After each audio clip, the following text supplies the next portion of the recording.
Hola, ¿qué tal? Bienvenidos a esta segunda sesión del curso de actualización sobre turismo post-COVID. Voy a hacer un esfuerzo porque esto sea breve, ya que básicamente esta sesión está destinada al tema de los impactos en el turismo a partir de COVID y toda la información está referida en un artículo que ya está publicado en la revista de Dimensiones Turísticas de la Academia Mexicana de Investigación Turística y que voy a tomar como base para hacer la exposición respecto a esta temática. Me permito compartir pantalla.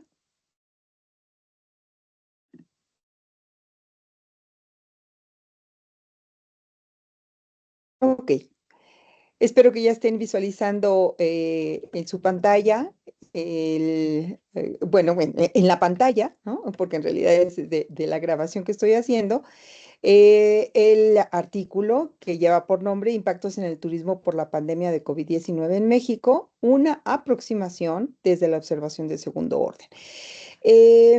Solamente quiero hacer algunos comentarios en relación a este artículo porque aquí la petición es de que puedan hacer la lectura del mismo, pero la idea es darles algunos elementos de comprensión, ¿no? Y sugerir algunos puntos de atención para que esta lectura pueda ser como pues más diáfana y espero más interesante. Eh, el objetivo de este trabajo lo pueden encontrar en la parte de introducción. Dice distinguir los cambios y cambios sin, perdón, distinguir los impactos y cambios más significativos de la crisis del turismo generados por la pandemia de COVID-19 para el caso de México. El punto es de que hemos escuchado, ¿no? Muchos a lo largo de la pandemia, ¿no? Y ya en los trabajos más recientes, que ha habido un conjunto de impactos de muy diversa índole. Ahorita vamos a ilustrar un poco esta parte. Sin embargo, no había la distinción de cuáles eran como realmente los significativos, los de mayor trascendencia. Parecía que en la exposición, en la gama de el conjunto de los cambios y de los impactos sufridos, y más adelante, en un momento más, voy a explicar a qué le llamamos, cuál es la diferencia entre impactos y cambios que se utilizó para este artículo. Parecería que todos tenían, ¿no? Estaban en un listado y no hay una distinción sobre cuáles son como los de mayor magnitud o los de mayor trascendencia, ¿no? Los más críticos. Y en ese sentido empieza esta intención, ¿no? De poder estar identificando ciertas diferenciaciones en relación a estos cambios. Si bien es cierto, hubo impactos referidos a distintos aspectos de carácter territorial, algunos muy globales, otros más regionales, otros incluso locales o de pequeñas comunidades. Más allá de esta identificación en relación a los tipos de impactos que se sucedieron en distintos ámbitos, ¿no? El punto era, o a distintas escalas, el punto era poder identificar cuáles habían sido o cuáles se distinguían como los más significativos. Eso dio pauta a la realización de este artículo, ¿no? De esta indagación. Bueno, dice además, lo anterior con el propósito de identificar hechos empíricos que contribuyan a enriquecer la teorización del comportamiento del turismo. O sea, identificar aquellos cambios que constituían una mayor trascendencia, una mayor profundidad, un mayor nivel de alcance con el propósito de subir el discurso, ¿no? Subirlos a un análisis teórico que nos permitiera entonces arribar a estas reflexiones teóricas en relación a esta experiencia del sistema turístico global a partir de contingencias de gran magnitud, como lo he explicado la sesión anterior. Bueno, ustedes van a poder hacer la apreciación de cierta descripción sobre la pandemia, su evolución, lo que sucedió en el 2020, todo aquello que vivimos en términos del confinamiento, las distintas olas, las distintas aperturas, y largo proceso que todos vivimos en términos de cómo se fue restableciendo la movilización y entonces reactivando los viajes. Lo dejo aquí y para que ustedes puedan hacer la lectura. No me detengo en ello, solamente quisiera hacer este comentario de cierre en relación al apartado. Dice, lo anterior permite reconocer que el proceso de resiliencia para el caso de México fue más acelerado que a nivel global, es decir, México logró remontar, ¿no?, su proceso. En principio, como ya lo comentamos en el curso de actualización anterior, México no tiene el nivel de descenso que se tuvo a nivel global, promedio, en términos de las llegadas de turistas internacionales fue mucho menor. El global fue de 72, menos 72, y el de México fue menos 45, 46, si mal no recuerdo. Pero además el proceso de resiliencia fue muy rápido. Aquí se menciona, se hace alusión a dos posibles razones, ¿no? Causas por las cuales esto sucedió así, dice, lo cual se explica por el flujo internacional de turistas norteamericanos particularmente hacia la frontera. Recuérdese que durante el 2021-2022 el turismo fronterizo creció, ¿no? En mucho mayor proporción a lo que en años anteriores había sucedido, que había bajado este turismo fronterizo. Entonces, en ese momento el turismo fronterizo se incrementa, obviamente por la cercanía dentro de la movilidad, ¿no? Hacia la frontera y a los destinos consolidados de sol y playa, así como el flujo de turistas domésticos a los destinos rurales de naturaleza y ciudades medias del país. Claro, a nivel internacional, esta política de cielos abiertos que mantuvo el caso de México, ¿no? La política mexicana respecto de este tránsito, de este libre tránsito, ayuda a que la movilidad sea más fluida, ¿no? Y por lo tanto los norteamericanos que tenían realmente un problema, ¿no? Ciertas desalientos, dijéramos, para poder hacer viajes a Europa, como, ¿no? O a Asia, son sus destinos más atractivos, ¿no? Y tuvieron esta facilidad de venir a México por esta política mexicana. Y además, los corredores turísticos que se establecen particularmente con Los Cabos, con Cancún y la Riviera Maya, facilitan su tránsito hacia estos destinos de sol y playa. En el caso del turismo doméstico, ya sabemos, fue una la alternativa, ¿no? El turismo doméstico sostuvo el mercado turístico durante estos años y claro, la afluencia se realiza a espacios menos densificados, ¿no? Justamente para, como una previsión de evitar el contagio y por lo tanto los destinos rurales de naturaleza y ciudades medias del país son las beneficiadas en relación a esta afluencia turística. Ok. Y el conjunto de dicha movilidad logró reactivar a la actividad turística nacional para solventar el mayor impacto negativo registrado en su historia. Solamente lo quise señalar, lo quise resaltar. En términos de la revisión de literatura, ustedes van a encontrar aquí una exposición muy breve y muy sintética de lo encontrado en la literatura. No me detengo en esta parte porque además la vamos a trabajar. Esto sí lo vamos a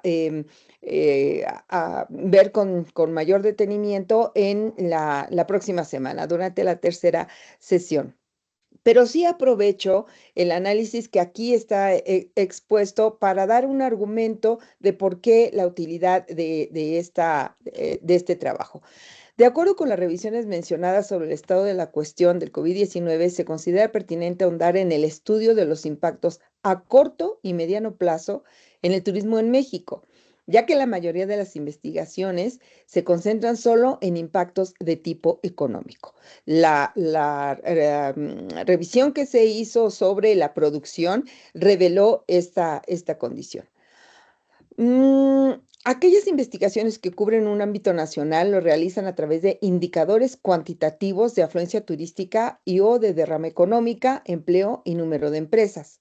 En general, las investigaciones sobre los impactos desvelan la caída del turismo en su dimensión económica, en relación a la vulnerabilidad estructural local y regional y la prevalencia de los intereses de capital en su recuperación. Sin embargo, las investigaciones publicadas denotan una falta de visión holística sobre otros aspectos, tales como los ambientales, sociales y tecnológicos.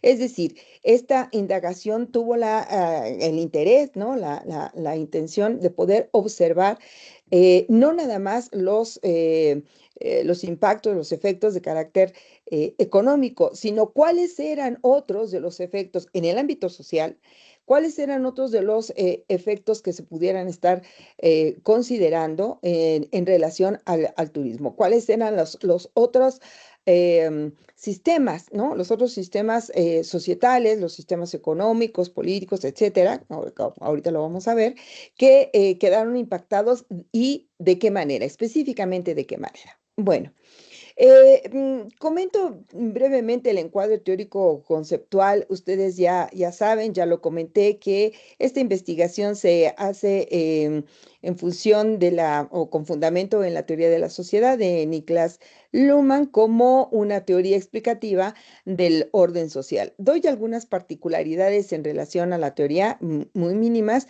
pero sí se hace aquí la precisión de las tres categorías que dentro de toda la teoría, que es bastante amplia, dentro de toda la teoría, las tres categorías que sirvieron de base para llevar a cabo esta investigación: la complejidad, la contingencia y la observación de segundo orden. De hecho, recuerden, el artículo lleva esta connotación de la observación de segundo orden.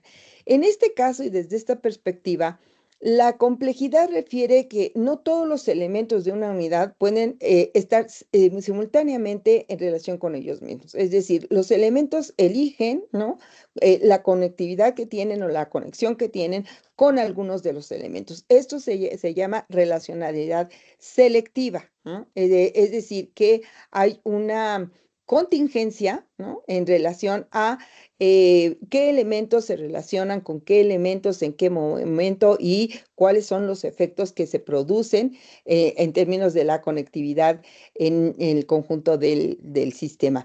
Aquí estamos hablando, recuerden, es una teoría basada en que la sociedad hace sistema a partir de la comunicación, ¿no? La operación de la comunicación es la que permite generar el sistema, porque es la que nos enlaza y nos vincula entre las personas, entre los seres humanos, dijéramos. Y eso es así es como se explica el comportamiento social. En este sentido, nuestra comunicación con diversas personas y en relación a distintos temas es contingente. Así se asume esta concepción. La contingencia indica que la selección pudo haber ocurrido de otra forma respecto a las alternativas posibles, pero se elige una. Nosotros elegimos una forma de poder estarnos comunicando con tal o cual grupo, con tales y cuales personas para la emisión de un mensaje o el establecimiento de un diálogo.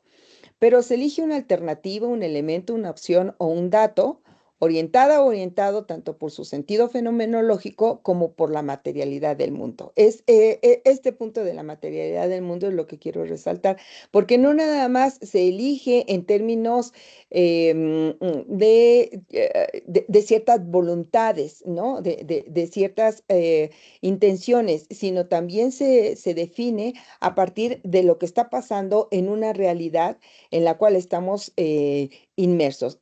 A eso se refiere con la materialidad del mundo.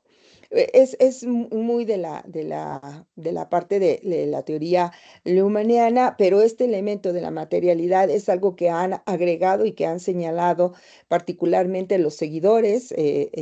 Aldo Mascareño, uno de los investigadores de los seguidores de la teoría lehmanniana, él en Chile, desde sus aportaciones de investigación de América del Sur, ha hecho contribuciones importantes y justamente esta es una de ellas. En relación al caso del concepto de observación, este es un concepto clave dentro de la teoría de Luhmann y es retomado dentro de este artículo. Dice, observar es un modo específico de operar para hacer distinciones, con las cuales se visualizan precisamente las posibilidades de selección del sistema social, en este caso del turismo. Es decir, yo me encuentro en una determinada realidad, ¿no? Y elijo, de la observación que yo hago de esa realidad, elijo establecer una serie de conectividad, ¿no? De una vinculación con determinados elementos, insisto, con determinados grupos, personas, a partir de la observación que yo realizo de esa realidad, ¿no? Se asume que referirnos a la crisis del turismo por COVID-19, el observador de primer orden elige un conjunto de posibilidades, de impactos y de cambios. Yo, por ejemplo, como investigador, hago una observación de los cambios, ¿no? De las afectaciones, de las consecuencias que tuvo el COVID en relación al turismo. Y esto se le está considerando como una observación directa de la realidad de primer orden y los cambios que considera más importantes a partir de su propia observación, tales como el descenso de turistas, el cierre de empresas, la pérdida de empleos, etcétera. Pero la expectativa de reconocer los impactos y cambios más significativos requiere de un observador de segundo orden, es decir, requiere de un observador que revise las observaciones realizadas por el primer observador, ¿no? Por las observaciones de primer orden, para poder distinguir de ese conjunto de observaciones que se han hecho, cuáles han sido las más significativas. De ahí tomar este concepto de observación de segundo orden. El punto aquí de la investigación es cómo hicimos esa identificación de primer orden y cómo hicimos esta identificación de segundo orden para categorizar los impactos. Eso es lo que responde dentro del artículo, el apartado de metodología.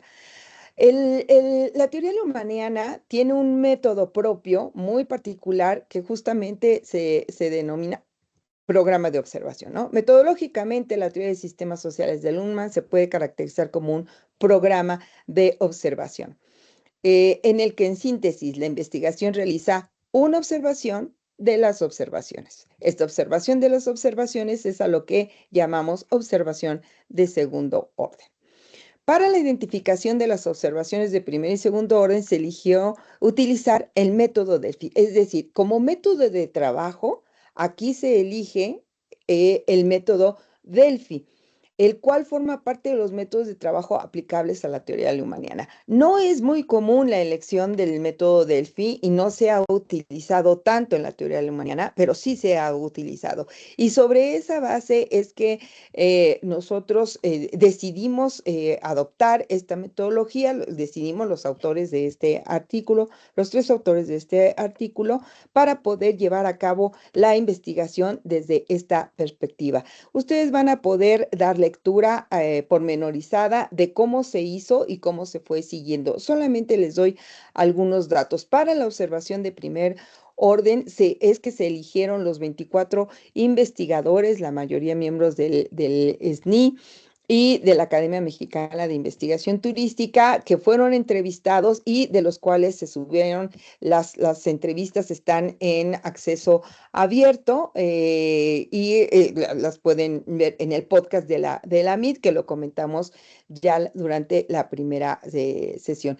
Aquí tienen la lista de los perfiles de los investigadores que fueron entrevistados y que por dijéramos, por criterios de la propia metodología, no permanecen los investigadores de manera codificada, pero se da la fecha de la entrevista y la institución de adscripción como un referente de confianza en relación a las entrevistas realizadas.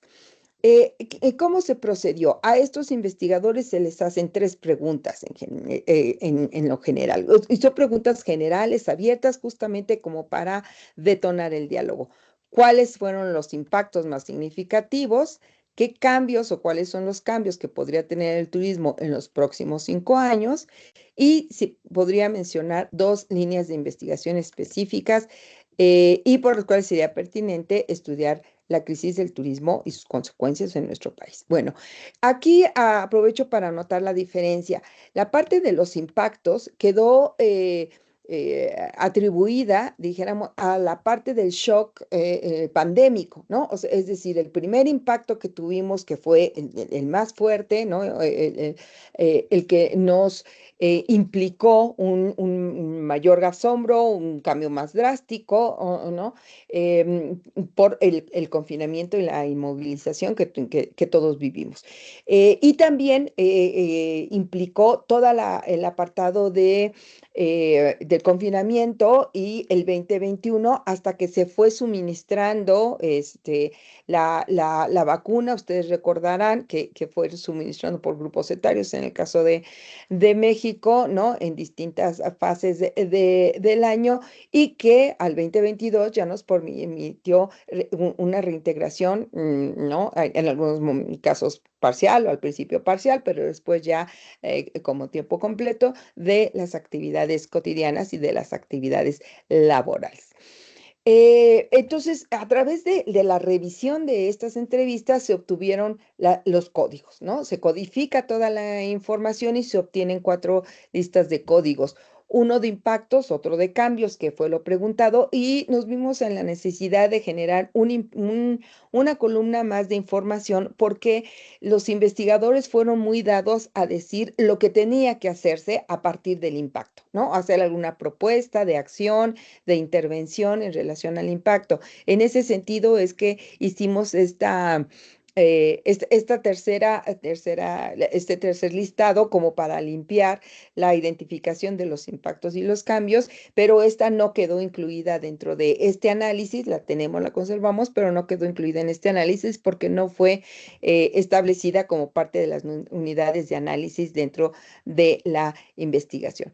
¿Cómo operamos en relación a la observación de segundo orden? Una vez que tuvimos la información, el listado de toda la codificación, pedimos a 8 especialistas, hicimos un grupo más reducido de 8 especialistas, 4 nacionales y 4 internacionales, para que pudieran hacer esta revisión, ¿no? De las observaciones de primer orden, es decir, de todos los impactos y cambios que se habían llevado a cabo y señalado por los investigadores.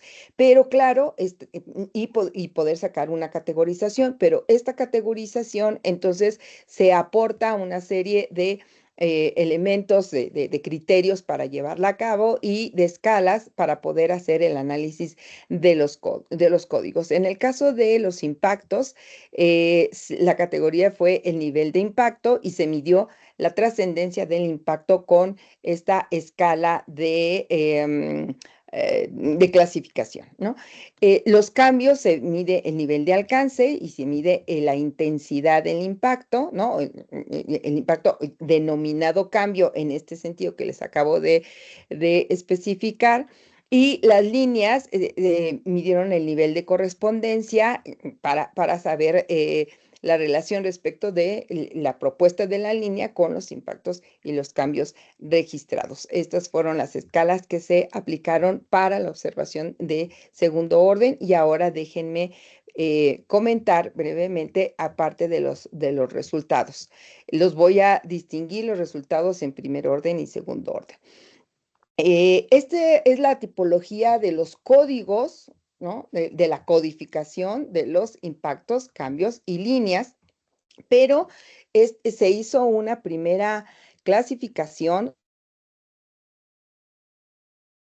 de estos impactos y cambios. No resultaron muchos, ¿eh? Fueron listas de más de 30 en los tres casos, de más de 30 códigos por cada uno de los rubros, ¿no? Que se están que están en análisis.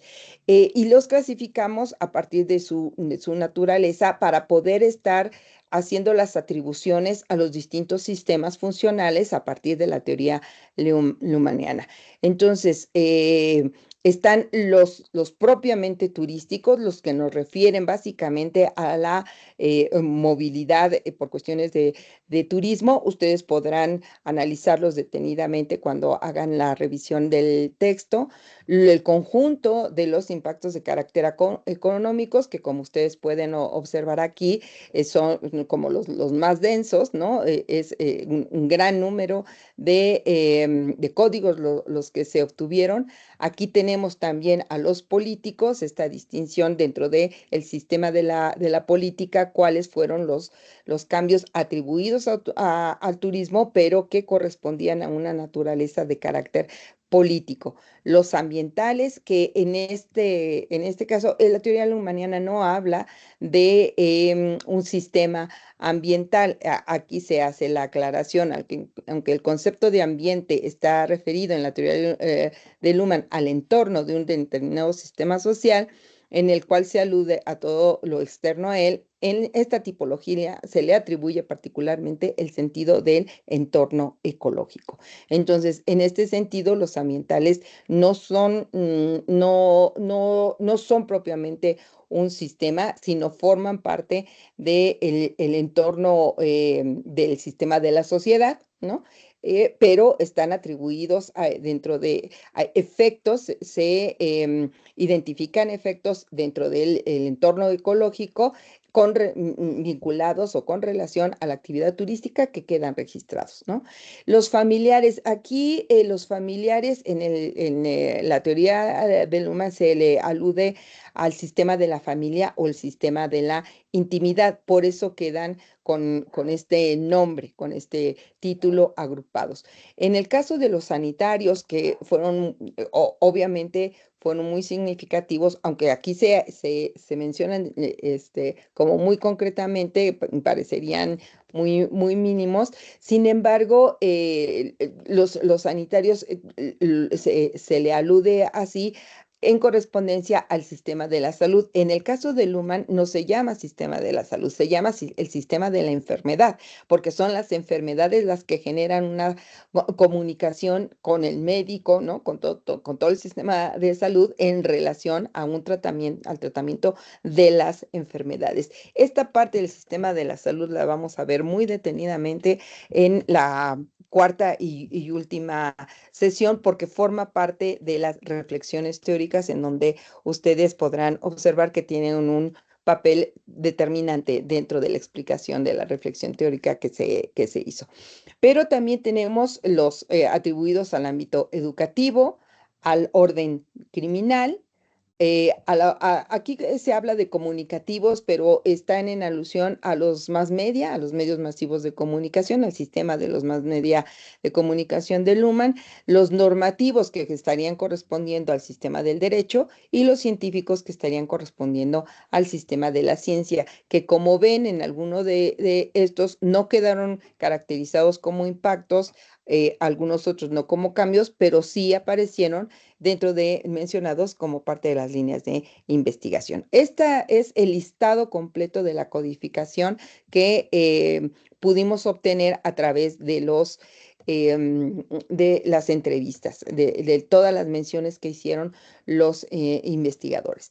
En este nivel de primer orden y a estos códigos, quisimos hacer precisamente para empezar a revisar las posiciones, dijéramos, ¿no? El significado, el peso de estos impactos, le hicimos un análisis de redes. Y la red de impactos, este es el resultado que nos presenta. Como ustedes pueden ver en la red, hay de manera muy central está el impacto que es muy claro y que es la pérdida de empleos y precariedad laboral. Resulta el impacto que tiene un mayor peso nodal dentro de toda la red. También está la reducción drástica de viajes, aunque está menos centralizado, ¿no? Su posición es menos central que la de pérdida de empleos y precariedad laboral, y también el cierre de empresas y rutas y aerolíneas como los nodos más recurrentes, ¿no?